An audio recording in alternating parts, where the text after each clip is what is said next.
ಆಂಧ್ರ ಸ್ಟೈಲಲ್ಲಿ ಸಖತ್ತಾಗಿರುವಂತಹ ಚಿಕನ್ ಪಿಕ್ಕಲ್ನ ಮಾಡೋಣ. ತುಂಬ ಚೆನ್ನಾಗಿರತ್ತೆ. ಒಂದ್ಸರಿ ಟ್ರೈ ಮಾಡಿ ನೋಡಿ. ಈ ಥರ ರೆಡಿ ಮಾಡಿಕೊಂಡ್ರೆ ನೀವು ಆಲ್ಮೋಸ್ಟ್ 3 ಮಂತ್ವರೆಗೆ ಫ್ರಿಜ್ಜಲ್ಲಿ ಸ್ಟೋರ್ ಮಾಡ್ಕೊಳ್ಬೋದು. ನಾನು ಚಿಕನ್ ಪಿಕ್ಕಲ್ ಮಾಡೋದಕ್ಕೆ ಅರ್ಧ ಕೆಜಿ ಚಿಕನ್ನ ತಗೊಳ್ತಿದ್ದೀನಿ. ಇದು ಸ್ಕಿನ್ಲೆಸ್ ಮತ್ತು ಬೋನ್ಲೆಸ್ ಚಿಕನ್ ಆಗಿರುತ್ತೆ.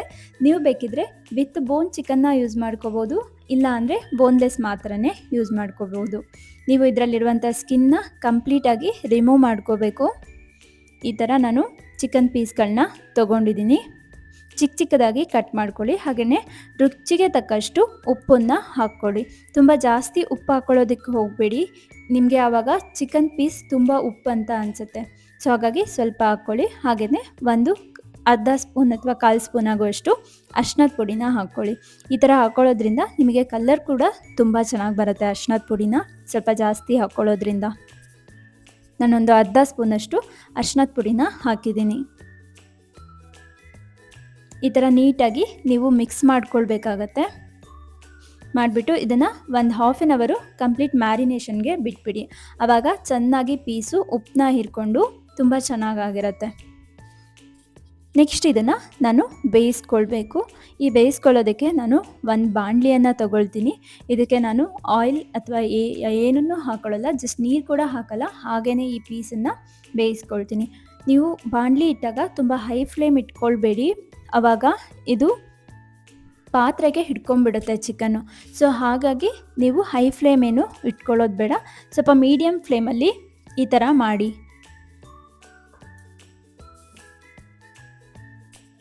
ಈ ಥರ ನೀಟಾಗಿ ಸೌಟಲ್ಲಿ ಮಿಕ್ಸ್ ಮಾಡ್ತಾ ನೀವು ಬೇಯಿಸ್ಕೊಳ್ಬೇಕಾಗತ್ತೆ. ಆವಾಗ ನಿಮಗೆ ಜಾಸ್ತಿ ತಳ ಹಿಡಿಯೋದಿಲ್ಲ.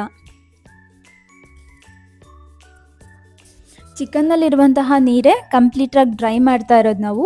ನೀವು ಯಾವುದೇ ಕಾರಣಕ್ಕೂ ಚಿಕನ್ ಪೀಸ್ ಬೇಯಲಿ ಅಂತ ಹೇಳಿ ನೀರು ಹಾಕೋದಕ್ಕೆ ಹೋಗಬೇಡಿ. ಚಿಕನ್ನಲ್ಲಿರುವಂತಹ ಕಂಪ್ಲೀಟ್ ನೀರನ್ನ ನಾವು ತೆಗಿತಾ ಇದ್ದೀವಿ ಈ ಥರ ಬೇಯಿಸ್ಕೊಳ್ತಾ. ಸೊ ಇದರಿಂದ ನಾವು ತುಂಬ ಆಲ್ಮೋಸ್ಟ್ 3 ಮಂತ್ವರೆಗೆ ಫ್ರಿಜ್ಜಲ್ಲಿ ಸ್ಟೋರ್ ಮಾಡ್ಕೊಳ್ಬೋದು. ನೋಡಿ, ಚಿಕನ್ನಲ್ಲಿರುವಂತಹ ನೀರೇ ಬಿಟ್ಬಿಟ್ಟು ಚಿಕನ್ನು ಯಾವ ಥರ ಬೇಯ್ತಾ ಇದೆ ಅಂತೇಳಿ. ಇದರಿಂದ ಚಿಕನ್ ಚೆನ್ನಾಗಿ ಕೂಡ ಬೇಯುತ್ತೆ, ಹಾಗೆ ಕಂಪ್ಲೀಟ್ ವಾಟರ್ ಕಂಟೆಂಟ್ ಇದರಿಂದ ಹೋಗಿರುತ್ತೆ.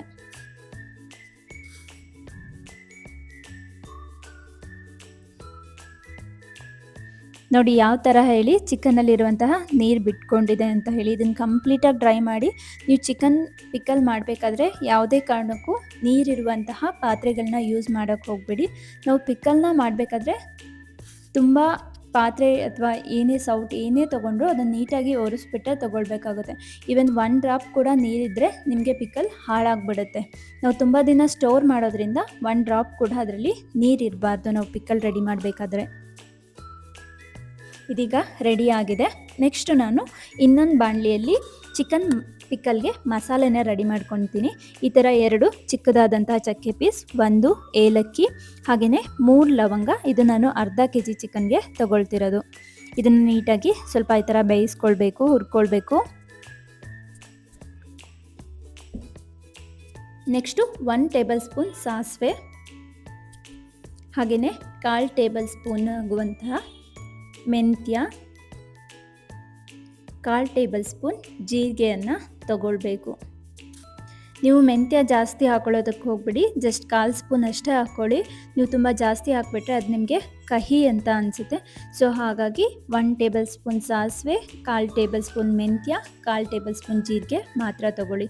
ಇದು ಬಂದುಬಿಟ್ಟು ಅರ್ಧ ಕೆಜಿ ಚಿಕನ್ಗೆ. ಚೆನ್ನಾಗಿ ಈ ಥರ ಹುರ್ಕೊಂಡು ಇದು ಚಟಪಟ ಅಂದಮೇಲೆ ಇದನ್ನು ಒಂದು ಮಿಕ್ಸಿ ಜಾರ್ಗೆ ಹಾಕ್ಕೊಳ್ಬೇಕು.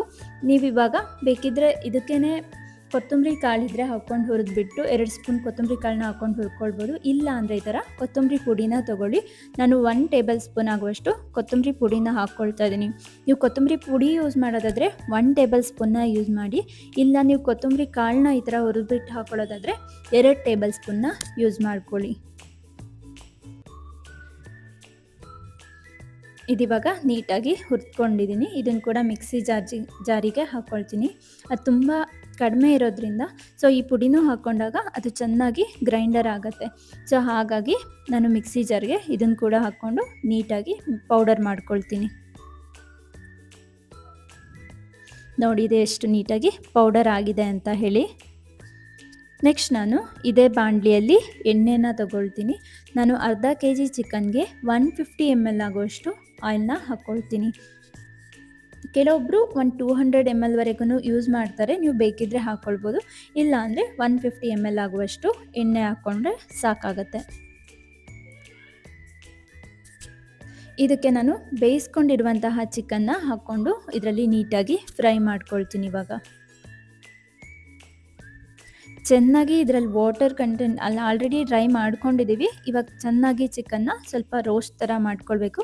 ಈ ಥರ ಮಾಡೋದ್ರಿಂದ ನಿಮಗೆ ಎಷ್ಟು ದಿನ ಆದರೂ ಚಿಕನ್ ಪಿಕಲ್ ಹಾಳಾಗೋದಿಲ್ಲ. ನೀವು ಸೌಟ್ ಆಗಲಿ ಪಾತ್ರೆ ಆಗಲಿ ಯಾವುದೇ ಯೂಸ್ ಮಾಡಬೇಕಾದ್ರೂ ಒರೆಸ್ಕೊಂಡ್ಬಿಟ್ಟು ಯೂಸ್ ಮಾಡಿ. ಈವನ್ 1 ಡ್ರಾಪ್ ಕೂಡ ವಾಟರ್ ಇರಬಾರ್ದು ಅದರಲ್ಲಿ. ನೋಡಿದವ ಆಲ್ಮೋಸ್ಟ್ ಅಲ್ಲಿ ಚಿಕನ್ ಬೇಯ್ತಾ ಬಂದಿದೆ. ಸ್ವಲ್ಪ ಟೈಮ್ ತೊಗೊಳುತ್ತೆ ಚಿಕನ್ ಈ ಥರ ಬೇಯಿಸ್ಕೊಳ್ಳೋದಕ್ಕೆ.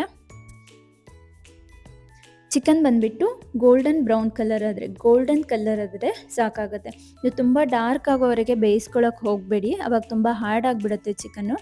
ಸೊ ಒಂದು ಗೋಲ್ಡನ್ ಕಲರ್ ಬಂದರೆ ಸಾಕು ನಿಮಗೆ ತುಂಬ ಚೆನ್ನಾಗಿ ಬೆಂದಿದೆ ಅಂತ ಹೇಳಿ. ನೋಡಿ ಚಿಕನ್ ಕಲರ್ ಯಾವ ಥರ ಚೇಂಜ್ ಆಗಿದೆ ಅಂತ ಹೇಳಿ. ಇಷ್ಟು ಬೆಂದರೆ ಸಾಕು. ನೀವು ಇದನ್ನೀಗ ಒಂದು ಪಾತ್ರೆಗೆ ಹಾಕ್ಕೊಳ್ಬೇಕಾಗತ್ತೆ.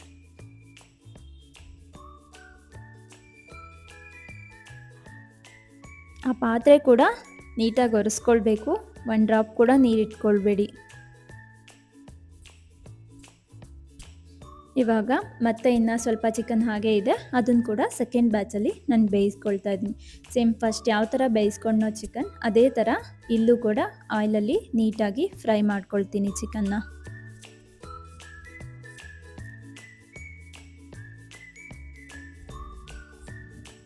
ಇದು ಕೂಡ ಆಲ್ಮೋಸ್ಟ್ ಅಲ್ಲಿ ನೋಡಿ ಯಾವ ಥರ ಬೆಂದಿದೆ ಅಂತ ಹೇಳಿ.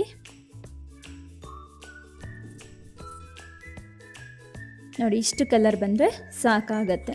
ನಾನಿವಾಗ ಎಣ್ಣೆಯಿಂದ ತೆಗೆದು ಆ ಪಾತ್ರೆಗೆ ಹಾಕ್ಕೊಳ್ತೀನಿ. ಫ್ಲೇಮ್ ಸಣ್ಣ ಮಾಡಿಟ್ಕೊಳ್ಳಿ. ಇವಾಗ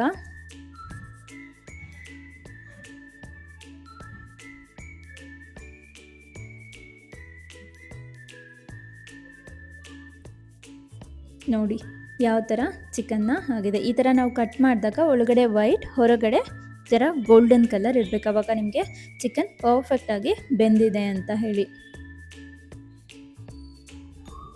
ನೆಕ್ಸ್ಟ್ ಇದೇ ಬಾಣಲಿಗೆ ನಾನು ಮಾಡಿಟ್ಕೊಂಡು ಶುಂಠಿ ಬೆಳ್ಳುಳ್ಳಿ ಪೇಸ್ಟ್ನ ಹಾಕ್ಕೊಳ್ತೀನಿ. ಇದನ್ನು ರುಬ್ಬಿಟ್ಕೊಂಡಿದ್ದೀನಿ ನಾನು ಆಲ್ರೆಡಿ.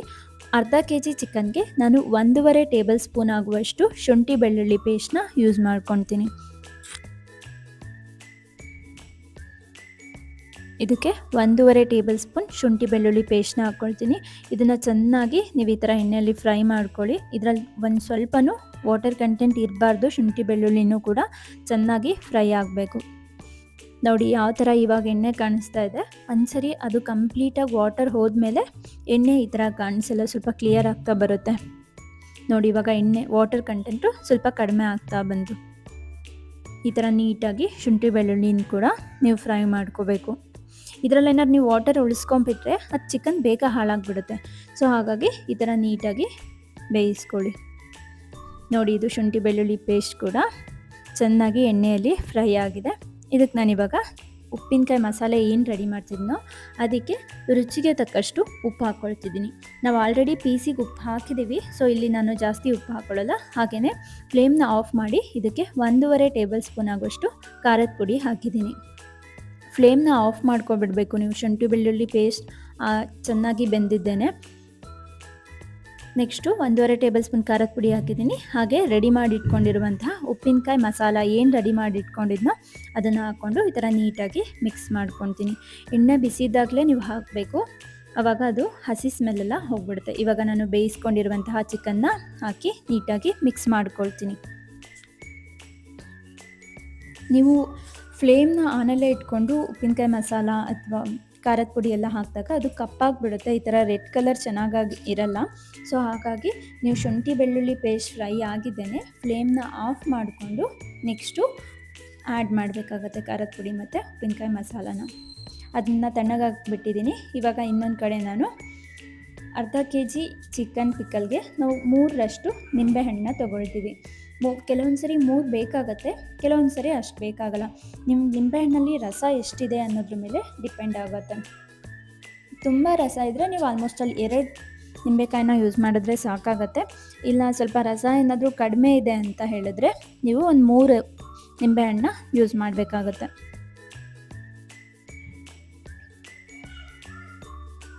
ಇದು ಚೆನ್ನಾಗಿದೆ ರಸ ನಿಂಬೆಹಣ್ಣಲ್ಲಿ. ಸೊ ಆಲ್ಮೋಸ್ಟ್ ಅಲ್ಲಿ 2 ನಿಂಬೆಹಣ್ಣು ಸಾಕಾಗತ್ತೆ ಅಂತ ಅಂದ್ಕೊಳ್ತೀನಿ.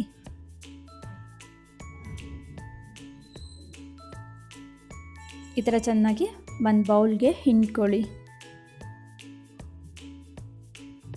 ಚಿಕನ್ ತಣ್ಣಗಾದ್ಮೇಲೆ ಚಿಕನ್ ಪಿಕಲ್ ಏನು ರೆಡಿ ಮಾಡ್ಕೊಂಡಿದ್ದೀನೋ ಅದನ್ನು ತಣ್ಣಗಾದ್ಮೇಲೆ ನೀವು ಇದನ್ನು ಆ್ಯಡ್ ಮಾಡಬೇಕು ನಿಂಬೆ ರಸನ. ಇದರಲ್ಲಿರುವಂತಹ ಸೀಡ್ಸ್ ನಿಂಬೆಹಣ್ಣಿನ ಬೀಜ ಏನಿದೆಯೋ ಇದನ್ನು ಕಂಪ್ಲೀಟಾಗಿ ಬೌಲಿಂದ ತಕ್ಕೊಳ್ಳಿ. ಈ ಸ್ಪೂನ್ ಕೂಡ ನೀವು ಒರೆಸ್ಕೊಳ್ಬೇಕಾಗತ್ತೆ. ನಿಮಗೆ ನಿಂಬೆ ರಸ ಬಂದುಬಿಟ್ಟು ಪ್ರಿಸರ್ವೇಟಿವ್ ಆಗಿ ಆ್ಯಕ್ಟ್ ಮಾಡುತ್ತೆ ಮತ್ತು ನಿಮಗೆ ಚಿಕನ್ ಪಿಕ್ಕಲ್ಗೆ ಹುಳಿ ಅನ್ನೋದು ಈ ನಿಂಬೆ ರಸನೇ ಕೊಡೋದು. ತುಂಬ ಚೆನ್ನಾಗಿರುತ್ತೆ, ಒಂದ್ಸರಿ ಟ್ರೈ ಮಾಡಿ ನೋಡಿ. ಆಲ್ಮೋಸ್ಟಲ್ಲಿ ಇದರಲ್ಲಿ ಎಲ್ಲ ನಿಂಬೆ ಬೀಜನ ತಕ್ಕೊಂಡಿದ್ದೀನಿ. ಈ ಚಿಕನ್ ಇವಾಗ ತಣ್ಣಗಾಗಿದೆ, ಇದು ಆಲ್ಮೋಸ್ಟಲ್ಲಿ 1 ಅವರ್ ಆಗಿದೆ ನಾನು ಮಾಡಿಟ್ಟು. ಸೊ ಇವಾಗ ಇದಕ್ಕೆ ನಾನು ಈ ನಿಂಬೆ ರಸನ ಆ್ಯಡ್ ಮಾಡಿ ನೀಟಾಗಿ ಮಿಕ್ಸ್ ಮಾಡ್ತೀನಿ.